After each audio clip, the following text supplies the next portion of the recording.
¿Cómo están? Les damos la bienvenida a una nueva edición del noticiero del canal de televisión del Poder Judicial. Hoy desde los Tribunales Civiles de Santiago, lugar donde se tramitan casi 2 millones de causas al año. Desde acá los invitamos a revisar titulares. Poder Judicial celebró nuevo egreso de los tribunales de tratamiento de droga y destacó este tipo de programas como alternativa de rehabilitación. Ministro de la Corte Manuel Valderrama encabezó el equipo del Poder Judicial que participó en el Maratón de Santiago. Después de un año de rehabilitación, 3 imputados fueron protagonistas de una nueva ceremonia de egreso en el Juzgado de Garantía de Talagante gracias al programa de tratamiento de drogas que otorga una salida alternativa al procedimiento penal tradicional hace ya más de 10 años. Más de 10 años llevan trabajando los tribunales de tratamiento de drogas en nuestro país. En este periodo, cerca de 400 personas se han beneficiado de este programa que busca rehabilitar a infractores de la ley con consumo problemático de drogas y alcohol, el que tiene solo un 17% de reincidencia. 3 personas se unieron a este grupo de egresados en el Juzgado de Garantía de Talagante, entre ellos Miguel, quien ingresó a este programa por microtráfico. Estuve un año en tratamiento, lo que sí me valió mucho el tratamiento, aparte que los especialistas que están en la parte donde yo iba, era importante porque lo hacían valer a uno. Yo creo que el tratamiento adecuado para poder ejercer lo que es decir persona. Para ingresar a este programa es necesario no tener condenas previas por crimen o simple delito, ni suspensiones condicionales vigentes, tener problemas de drogas y manifestar disposición voluntaria a superarlo. Además, el delito por el que son formalizados debe tener una pena inferior a 3 años. Leonardo comenzó su tratamiento hace 8 meses y confía en que podrá salir adelante. Me ayudaron de fondo, de lleno, o sea, se concretaron conmigo a futuro. Y hasta el momento he respondido bien, no he recaído, de septiembre a la fecha. Los tribunales de tratamiento de drogas están en 29 tribunales, distribuidos en 10 regiones del país. Actualmente el 68% de los casos son cubiertos en la región metropolitana. El presidente de la Corte Suprema, Hugo Dolmet, respaldó la iniciativa que cataloga como una justicia más humana. La gente ha concluido un plan y la justicia, o sea, el país, Chile, le ha dicho, oiga, si usted cumplió, si usted aceptó y se mejoró, bienvenido sea. Pero a la cárcel no entra. No, cárcel no, a trabajar. Y eso, una maravilla. Es una metodología de poder rehabilitar para sacar a las personas del delito. Y eso es también creer que la rehabilitación disminuye el riesgo de volver a cometer otro delito. Y eso es darle contenido a una sanción o darle contenido a una medida. En el caso del tratamiento de drogas, se ha demostrado científicamente que cuando es con supervisión judicial, el tratamiento puede ser abordado con mayor eficacia y los factores de riesgo para la reincidencia son intervenidos de manera más adecuada. Los programas de los tribunales de tratamiento de drogas son una iniciativa impulsada por la Fundación Paz Ciudadana, institución que en 2004 comenzó con un plan piloto en Valparaíso junto al Poder Judicial. Lo primero es que haya mayores coberturas de perfiles que ya podrían acceder, tal como se mencionó hoy día, hay 60.000 controles, suspensiones condicionales del procedimiento y solamente al año hay 380 usuarios de este programa. O sea, claramente se puede avanzar mucho más actualmente sin cambios legales, pero además también hay que hacer algunas modificaciones para que otros perfiles que eventualmente pudiesen incluso ser reincidentes también tengan acceso a este programa que sí reduce su actividad delictiva futura. Estos 3 hombres ya cumplieron su tratamiento, por lo que sus causas quedaron sobreseídas definitivamente. Una salida alternativa a través de la justicia terapéutica que año a año celebra más egresados con herramientas concretas para lograr la anhelada rehabilitación. Por primera vez un ministro de la Corte Suprema participó del Maratón de Santiago. Se trata del ministro Manuel Valderrama, quien lo hizo en la categoría 10K y lideró al equipo del Poder Judicial en este certamen deportivo que reunió a más de 28.000 personas. Más de 70 jueces, profesionales y funcionarios del Poder Judicial participaron de la 10ª versión del Maratón de Santiago. Un equipo que se distinguió entre la multitud por el color naranja flúor de sus camisetas y que fue liderado por primera vez por un ministro de la Corte Suprema. Pocos días antes de esta fiesta deportiva, los funcionarios inscritos recibieron la camiseta del Poder Judicial diseñada especialmente para la versión 2016 del Maratón de Santiago. Todo lo que sea mejorar el clima entre nosotros, el ambiente de camaradería y el ambiente de comunidad de trabajo, siempre ayuda y es realmente extraordinario. Me encanta. Además que la camiseta es muy bonita. El color anaranjado significa energía, representa la energía que tiene el Poder Judicial y es uno de los tantos colores flúor que se ocupan para hacer estos deportes de running, sobre todo bicicleta. También sirve mucho como seguridad. Son las 7:30 de la mañana y en el Zócalo del Palacio de Tribunales varios corredores se ejercitan y comentan lo que será la jornada. Entre ellos el ministro de la Corte Suprema, Manuel Valderrama, quien ha corrido 8 veces el maratón, pero esta es la primera que lo hará como integrante del máximo tribunal. Hay funcionarios, inclusive jueces, inclusive ministros de Corte que participan también y eso es un gran digamos, ejemplo para los demás funcionarios que tenemos un trabajo muy sedentario, que estamos sentados prácticamente 8 horas y hay que hacer algo de deporte, cualquiera que sea. 8 kilómetros de trote martes y jueves, además de actividad física los sábados, es parte del entrenamiento con que el ministro Valderrama enfrentará el circuito de los 10 kilómetros. Por su parte, el administrativo Javier Figueroa hará su maratón número 55.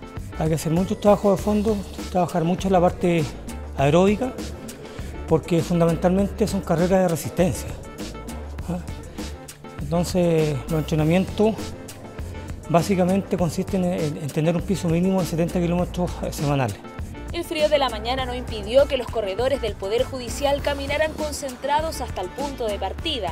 Ahí otros miles de inscritos esperaban el inicio simultáneo de los circuitos de 10 y 21 kilómetros.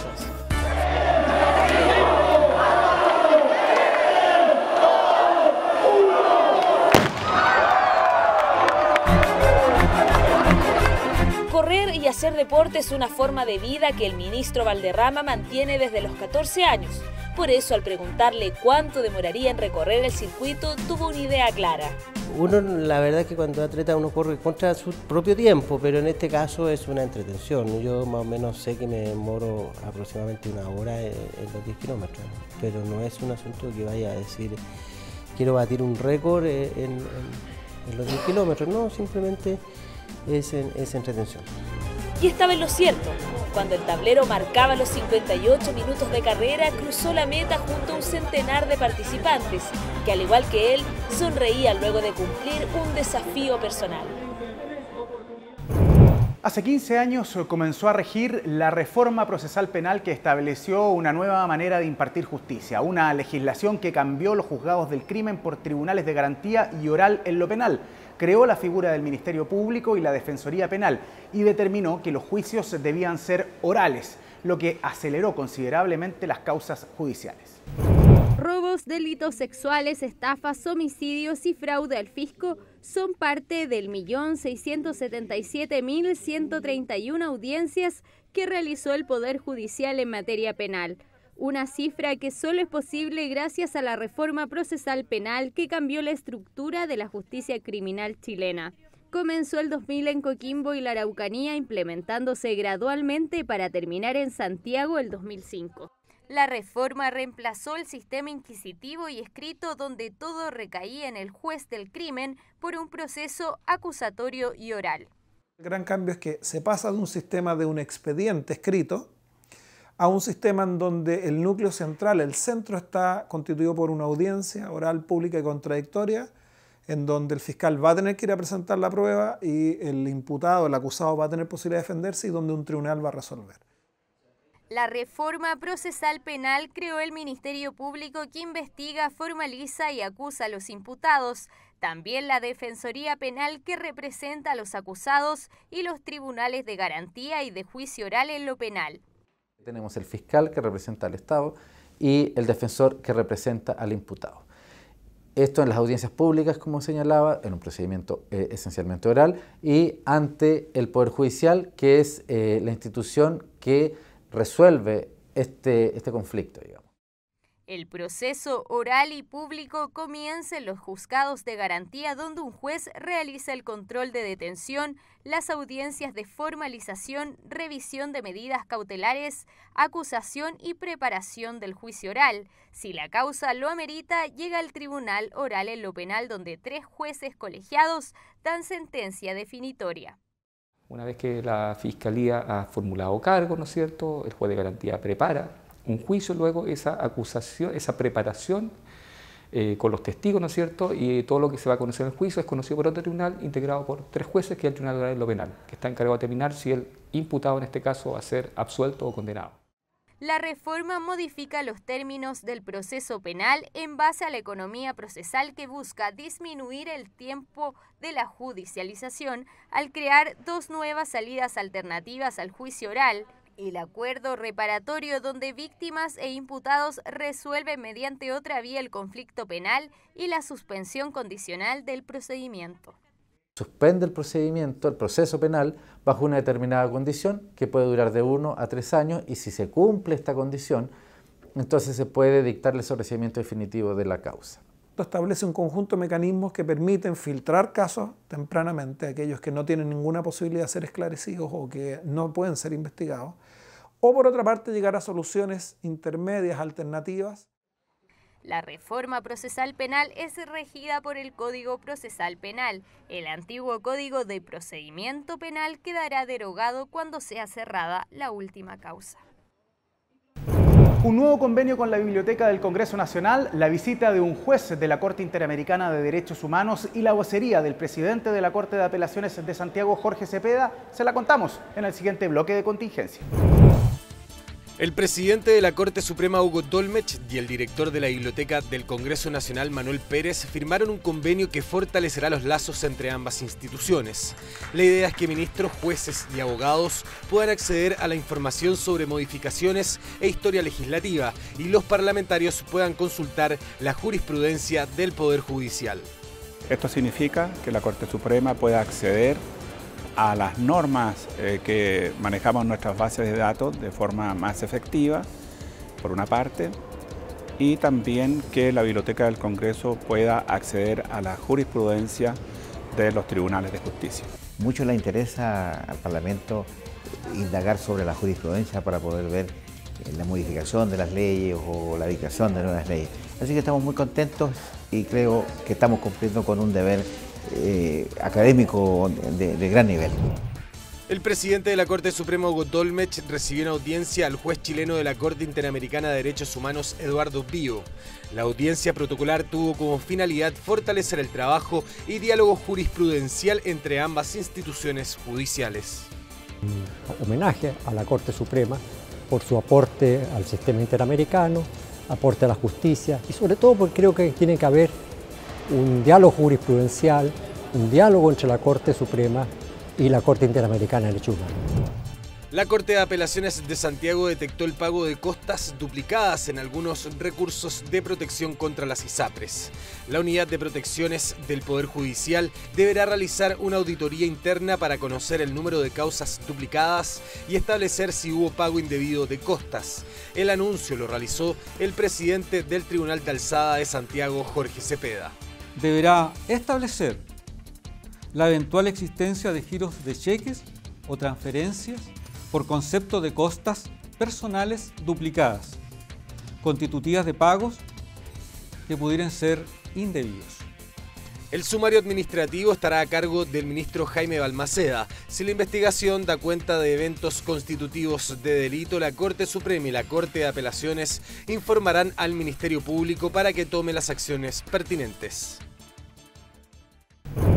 El 14 de diciembre del año 1855 se promulgó como ley el Código Civil, redactado por Andrés Bello, que entró en vigor el 1 de enero del año 1857. Nosotros nos despedimos desde los juzgados civiles de Santiago, dejándolos invitados a que revisen las diferentes plataformas digitales del Poder Judicial. Que estén muy bien.